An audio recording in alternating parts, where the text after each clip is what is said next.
မွေမြတ်မိခင်ရဲ့အသေးဘဝမှာမအေးဝမ်းတွင်ရှိကလေးအရေးကို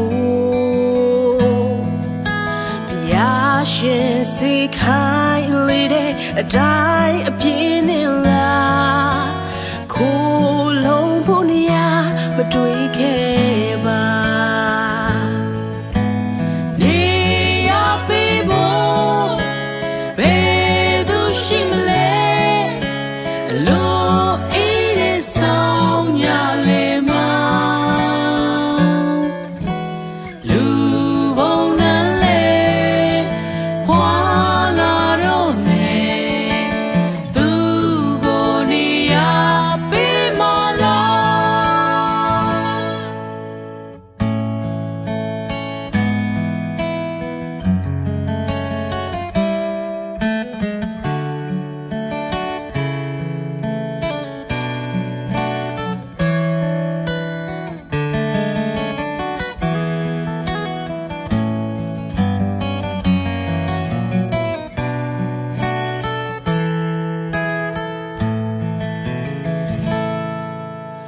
ဝေ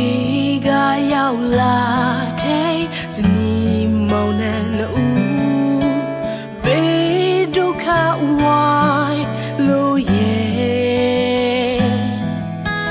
မေမောင်နေညတာခီပြင်းနေလားခိုးလုံးဖို့နေရမရှိ